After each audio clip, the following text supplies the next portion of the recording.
Hello, everyone. It's Keith of Shovlin, son of Swift, here again to give you updates on genealogical pursuits. This is Tuesday, October 15th, 2024. At least it is for the moment. One of these days, we're going to start the podcast on Tuesday and finish it on Tuesday. It's when I was trying to get a couple things to work out right, and suddenly realized it was 11:58 Eastern Standard Time. So we're on now. So, gonna do slightly different thing. Didn't have as much time to do genealogy research as I would have liked this week. But there is still stuff I'm going to go over. But then we're going to talk about the latest DNA update to Ancestry, and specifically how it's going to change. I'll show you what's changed and how it has updated my own DNA results. But first off, just checking in on what I've been working on. I've continued to wait to hear back from the various people that I've reached out to about the Fitzgeralds, the Garvins, the Khans. My test on using the Garvin family tree has still brought up nothing. And just frequently trying to check other databases, other sources, other sites, I have still hitting into those brick walls on the Garvin family. Here, Thomas Garvin, 1821, knowing he's an orphan, not sure, even though that I know that he has two brothers, but not certain on that. And then, of course, my Foy experiment continues. I still see no reason not to go with the Foy parents that I've identified. I just haven't found anything else to help substantiate that any. So I've talked before about how sometimes my research gets impacted by what Ancestry recommends. Like a few weeks ago, it recommended updates. It actually brought up my grandfather's information, his obituary and things, and that gave me a chance to go back and look through his find a grave entry and various other things, and then look at my ex-wife's grandparents and her mother's find a grave and found out there was a tons of problems with it. So yeah, make sure you're checking out if you have family members that you know, that you grew up with, that you know personal details on, and could be a source, or you have access to the source information, check on their find a grave entries to make sure things are correct. For my mother-in-law, they had her listed as a child of her in-laws instead of, even though her name was very clearly on the plaque at her grave, her maiden name of Huddleston, they did not, for some reason, list her as Dawn Michelle Huddleston. They listed her as Dawn Michelle Angevine, her married name. So I was able to get that fixed. It took a lot longer than I expected it to, but then there was a find a grave error I found on one of the famous people of Gettysburg, Lydia Leicester. My father lives in Gettysburg and works there, works at the Leicester House, and found that the find a grave page had an incorrect it had a picture of a man standing on the front porch of her house, and the caption says Lydia Leicester standing on the front porch of her house, and that's not her. And I made the suggestion to fix it and have not heard anything back.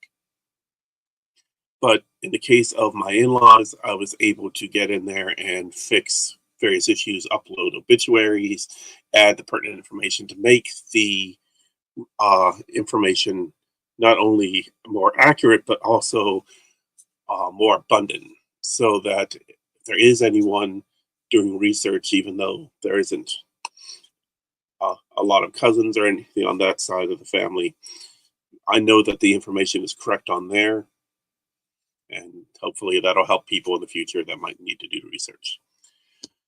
So what I worked on as far as genealogy research this week was actually a bit of just connecting cousins.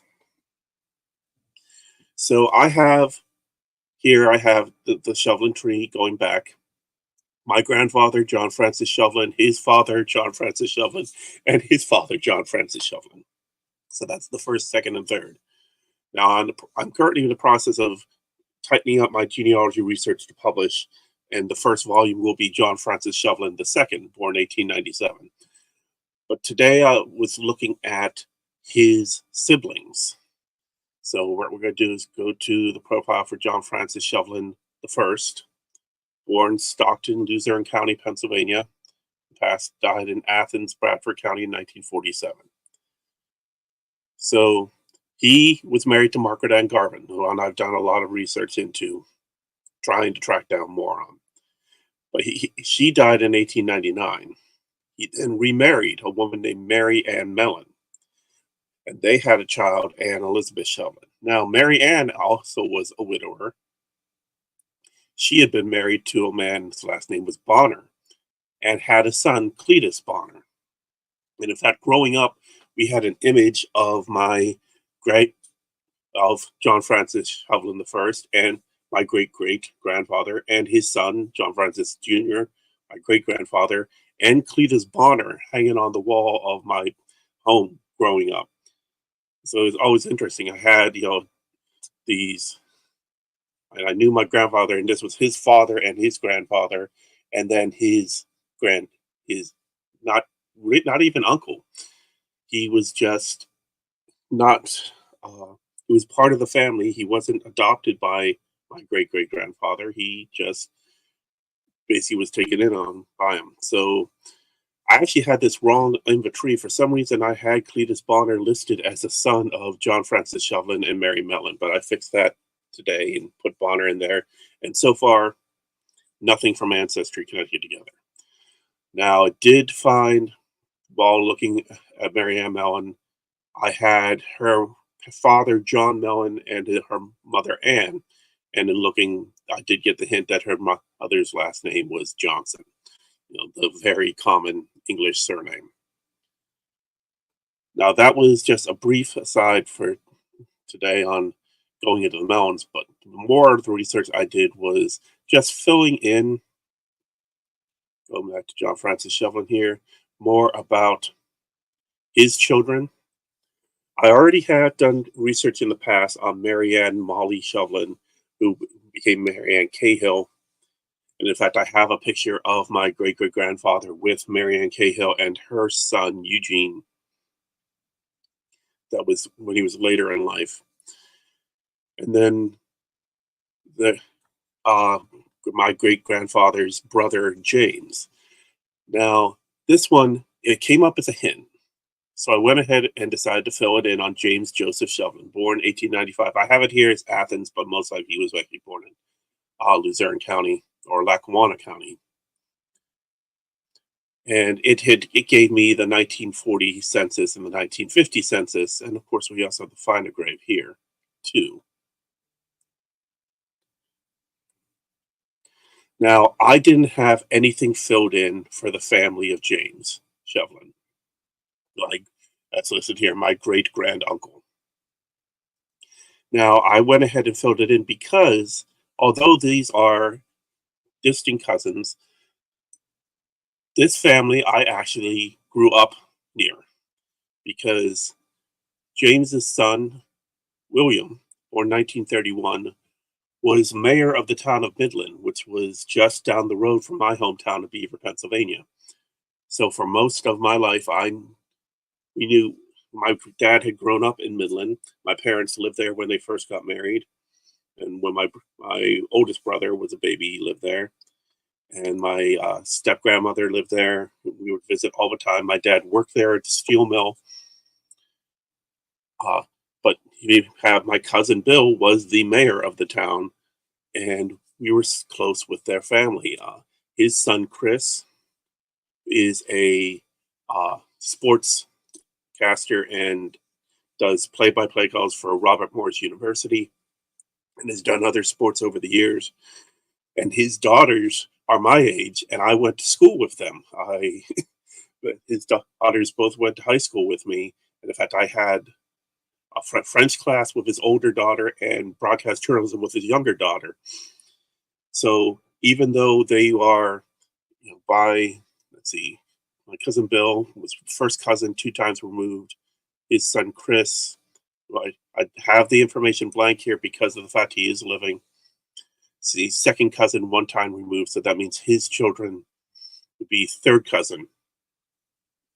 But I grew up near them, so even though they're a distant part of the family, when you're looking at the tree, they're still part of my family. So I felt it was necessary to fill in this stuff so that my cousin Chris can come on here and his kids can come on here and see how they fit into the family tree that I've built, and give them the ability that they can pull from my information for their own research if they choose to do so, or share with other parts of the family on that side.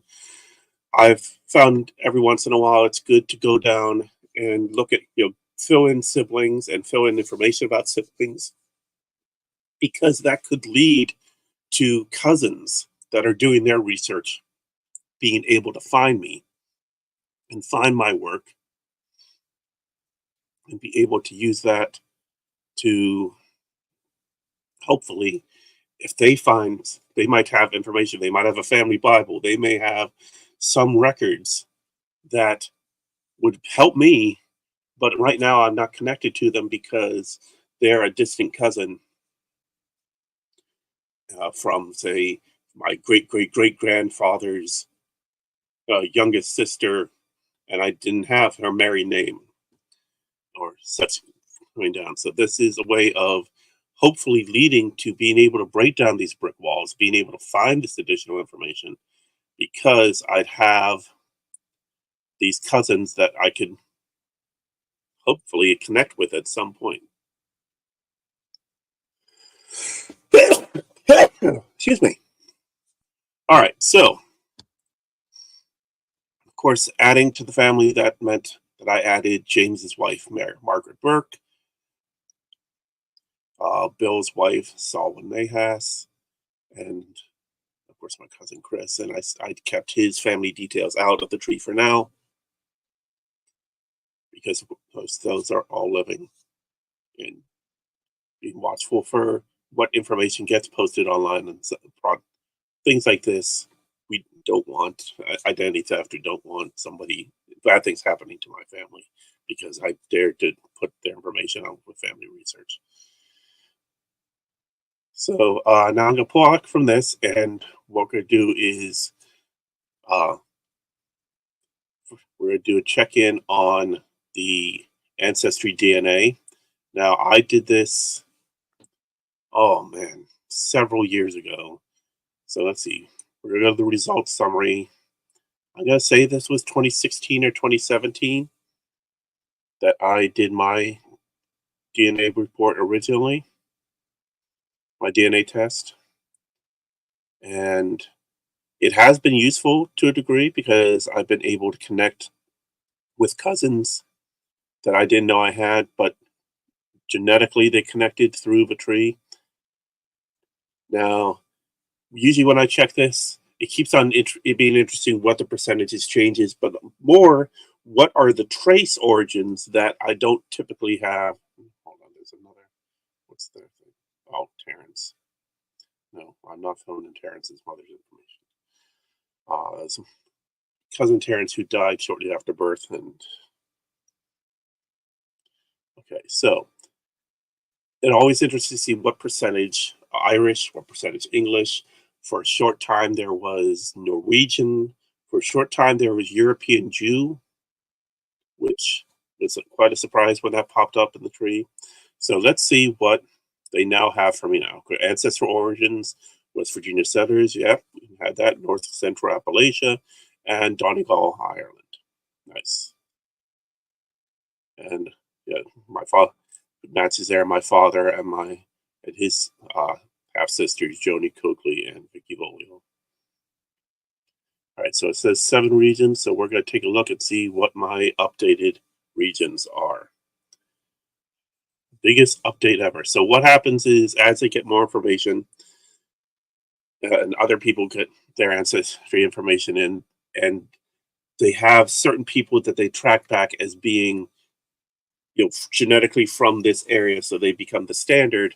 And of course, the standards change over time. And when they do that, with your genetic information that they've saved, they're able to change what percentage you may be. So the last time they did the update, I went from being 31% Irish to being 29% Irish, which was a bit disappointing. So now see here, because they've been able to expand their pool of genetic, basically foundational people. They added 24 new regions, 54 new subregions, and 64 new ethnic groups in Africa. And of course, they have a slightly new design. They give me regions, journeys by parent. Of course, by parent, I have to be logged in. I'm on a free account here. And so now I see it has the subregions now. So, okay. So, like I said, I got from 31% Irish to 20% Irish in the last time. Well, now I'm down to 25% Irish. So, my biggest family group here is 32% England and Northwestern Europe, then 25% Irish, and then, yeah, so yeah, shows on the map there. 17% Scottish, 14% Germanic Europe, 6% Spanish. Now, of course, there was quite a connection between Ireland and Spain for several years, so that's not too surprising. 3% French. That makes sense. My grandfather's mother was 100% French. So, what should be is my grandfather's mother, so it's great grandmother. That should be, if she's 100% French, a grandfather would be 25% of your genetic material. A great grandparent, therefore, should be 12.5%. But that just goes to show how genetic material is passed out. It's not the straight percentages as you would expect. So even though my great grandmother her father was 100% French and her mother is 100% French, that's what my research has held out. She didn't pass down a full 12% of French to me, only 3%, and that could be partially from her and partially from other members of the family. Then we have 3% Welsh, and that seems to be it for the main ones. Now, let's see. We've got these new subregions. So let's see. Okay, so this is England and Northern Europe. See, 32%, but can range from 22 to 43. Gives you the history of the Channel Islands, also found in Belgium, France, Germany, Isle of Man, Luxembourg, Netherlands, Switzerland, and Wales. And connects to Donegal, South Donegal, North Central Appalachia settlers, which makes sense. I grew up in North Central Appalachia, in just north of Pittsburgh. And so I can see what I share with my father: 13% England and Northwestern Europe on his. So it shows that I get the rest from my mother. My mom has not done a DNA test, so I don't have her information here to compare it. All right, so it can specifically track me more to the southeast and east of England. And it gives me a couple cousins to connect with there, and it's moderate. Same. From over 1,000 years ago. It gives me 3 cousins to explore, to connect with, to explore that part of my DNA. So then we have Ireland. Let's see, 25%.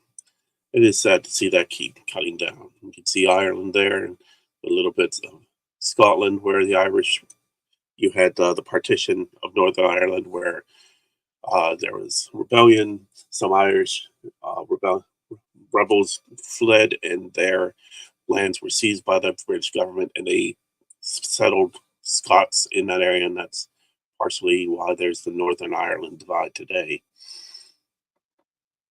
So let's see, Donegal, and let's see, yeah, tied mostly to the main island there. My cousin Kara popping up on this. Primarily located in Ireland, also Channel Islands, Faroe Islands, France, Iceland, Isle of Man, Northern Ireland, and Scotland. So, let's see, what was the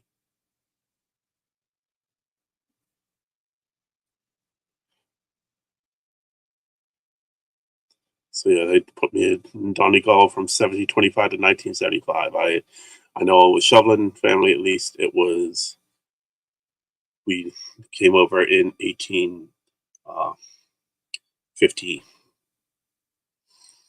1855. So see, tell us a bit of a story of Donegal. It gives people my tree that definitely can tie to that. William Caldwell, Crawford Scott, and of course coming to and settling in Western Pennsylvania. John Sterrett, Thomas Junk, on Gortamore. Working iron foundries, the Great Hunger, Crawford Scott, Samuel Montgomery. Nice to go home, and then as goes points out Alexander Gartley, who is my great three-time great grandfather. That's my mother's two-time great grandfather. Yeah, born in Ireland, lived for several years in Pennsylvania, and actually near Gettysburg, and served in the Civil War. And then after the war, they moved to Idaho, Rockford Bay, Coeur d'Alene, that area, and that's where he died. So yeah, quite a journey. He took his life from Donegal all the way out to Idaho. Yeah, he's going to keep on coming up with the story that they're sharing there. All right, so that's Donegal. It's the new journeys. So yeah, they have ancestral journeys. Those groups there. Back to the region again. We have Scotland, 17%. See, that could also be Northern Ireland, to part of France, Faroe Islands, England, Isle of Man.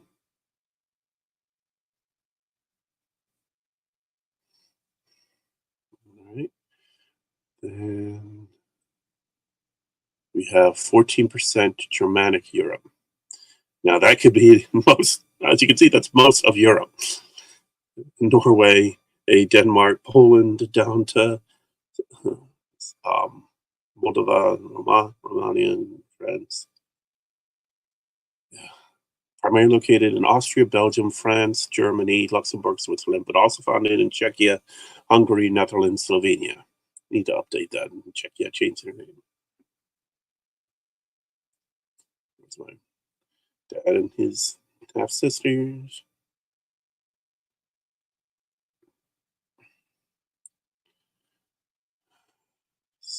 What is that? All right, okay, that just takes me over to Spain, which is 6%. Spain, Arsenal, and Portugal, the Iberian Peninsula. Connected with Anna McKinnon, first cousin, one time removed. No tree. That's one thing. If you're doing research and you're putting your tree on Ancestry and you're doing the DNA test, that's great. If you're just doing the DNA test and you don't have a tree, it's kind of hard for you to connect with family. And 3% France.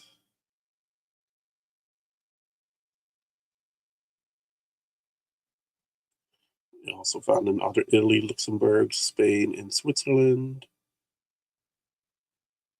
My dad, my aunt, and my cousin Dottie. And then finally, Wales. 3%.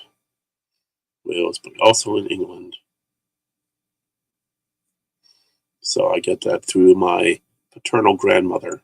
Just connecting, I'm able to connect my dad and my aunt, his half sisters.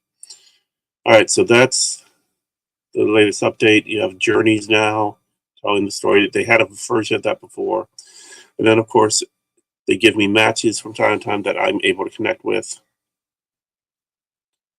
And in some cases, I'm able to connect easily and then be able to share information and use that to find common ancestors. And if they have a tree that's a bit more filled in than mine is, they may identify ancestors I didn't know I had, but now I've got the DNA to prove I'm connected to them. So, all right, so that's the deep dive into DNA. Now,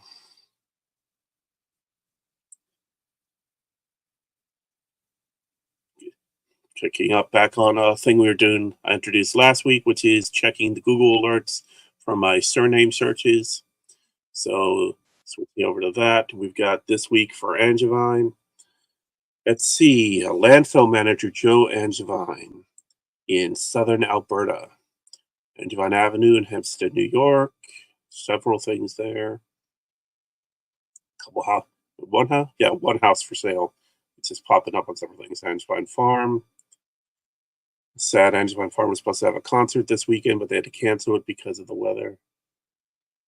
Let's see, Bishop of Metz, Raoul de Soucy, Marchand. Interesting. Coin collecting information. John Angevine, the Fairfax Daily Voice. That's Fairfax, Canoes Park, Mantua, and Fair Lakes. Yeah, this is near me. This is no, of course, Angevine is my ex-wife's family. So we have. Oh no, that's got nothing to do. Where is it? Valentine's Day Reckon 2022. That guy is Marvan Anton Cabrera Martinez. Almost attorney Amy Ashworth. This story is from June of 2023. Why is it popping up now? Sentencing set for September 7th. And I'm not seeing anything about an Angevine here.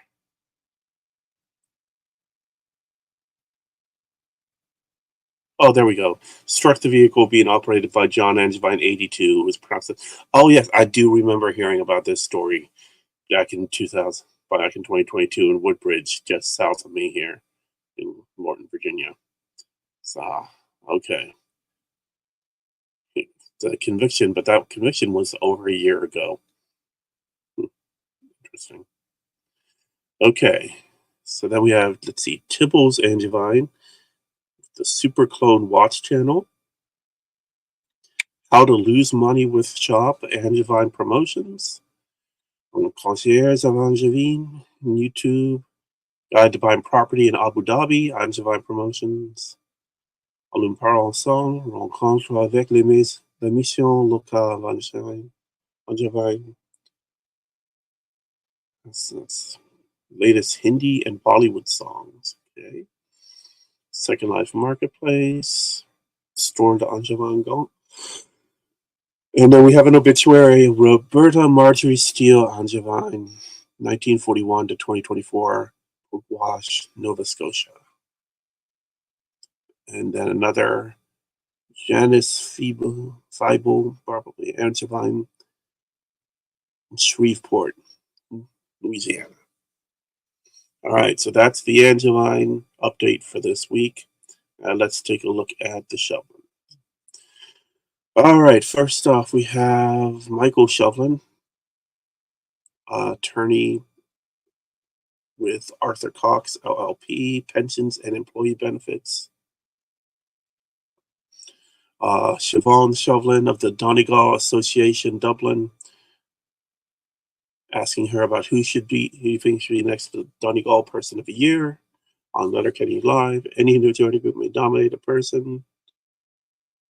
So, yeah, she's a member of the Donegal Association, Dublin, so the local, it's sort of a governmental body from what I can tell. Yes. The Shovlin Mattress Factory. My cousin Ron Shovlin in New Jersey. I'm not sure where he fits on my tree. I just know he's a cousin, and we're Facebook friends. And he runs Shovlin Mattress Factory. They produce mattresses in New Jersey, and they have the best advertising. And they have now official sponsorship with the New Jersey Devils. Now, I'm from Pittsburgh, born and raised, Pittsburgh Penguins fan. So I was not too happy to find out that he's sponsoring the New Jersey Devils, one of our bitter rivals. But it's still hockey, so it's good. Could be worse. Could be basketball. All right. Then we see Siobhan Shovlin with the Donegal GA board again. Let's see, Michael Shovlin coming up now. Department of Finance published review of the taxation of share-based remuneration. Is that supposed to be remuneration or remuneration? Then we have Kathleen Colley in Durea, Pennsylvania. And I see a Shovlin left a message on her legacy page. See, is Northern China any good for trials? Alex Shovlin shows us around. This is Middleborough, Shipsy Gun, Newport Football, and Bob Mortimer. And F. Shovlin, let's see, Bob Lynn, Twilight XC, Laura. So that's an athlete. Liam Shovlin, Lake Lehman class of 2030, Lehman, Pennsylvania. Jim Shovlin on X. Recap of week 8 of the high school football season. And once again, Alex Shovlin popping up again. Mandy Shovlin, Jackson Meeks hit on YouTube. Haley Shovlin and WHS Girls Hoops, class of 2011. Rolanda Shovlin, VPWA's profile, Binance Square. Mary Jo Shovlin on X. Shovlin Kotecki on X. Valerie Shovlin on YouTube. New College Football League is supported by Kent. And it looks like Mandy Shovlin popping up there. Yeah, there's Shovlins that live in Cleveland. See Ryan Shovlin on Threads. Davis Shovlin on Medium. Entrepreneur and Heart, sharing tips and products I find helpful. Mandy Shovlin on TikTok. Looks like she did well in her midterms. Way to go, Mandy. Let's see, Ryan Shovlin in Australia, looks like. Or, wait, no. Aussie Island, Flying Diamonds of California. So, okay. So that's on Threads. And then finally, Davis Shovlin again. Talking about on Medium, Profit Trader versus Apex Trader. Surprising, this is the first one I've had in a while that did not include anything from Andrew Shovlin of Mercedes. That is surprising.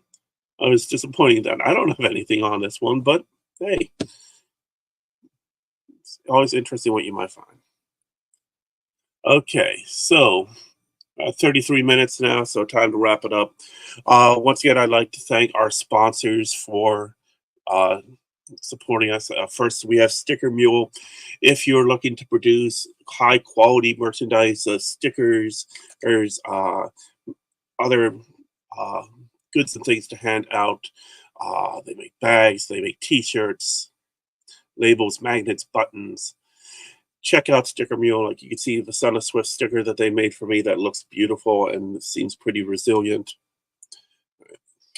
Right now they're sharing an offer of, if you sign up for them, you can get 29 3x3-inch holographic stickers, 50 of them for $29. That's normally an $80 value, and right now free shipping. So click on the link in the description below and sign up. You'll get $10 into your account right away, and you'll help support me and my endeavors both in genealogy research, but the AS21 YouTube channel and podcast network. Also, I'd like to thank StreamYard for their support. The live streaming is possible through the StreamYard system. You click on the link below and sign up and get your own StreamYard account, and you can do your own live stream as you see fit, whatever you want to share with the world. They make it very easy to do with videos you can upload, music. If you want to do just a free option like I currently have here, you see it has powered by StreamYard up in the corner. But it's one option you have, but it's not the only thing. And then our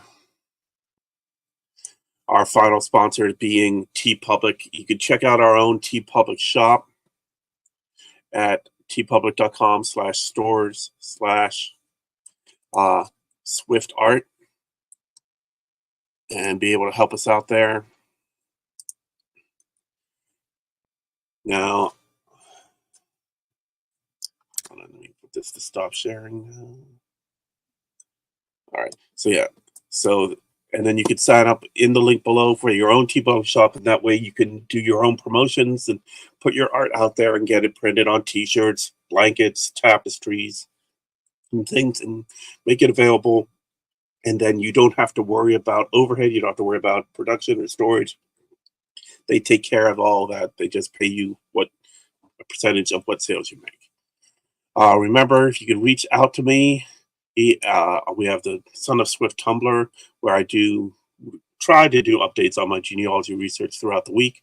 You can reach out to me there and also read posts from past research. Got a question you want to get to me directly? Email shovlin@gmail.com. Yep, that's pronounced Shovlin. That's the Irish spelling. You can reach out to me there, or Son of Swift, or just leave comments below here. Other than that, thank you for watching. I hope this has been illuminating to you. I hope it's helpful for others out there. I know there's a lot of other great genealogy video casts and podcasts out there.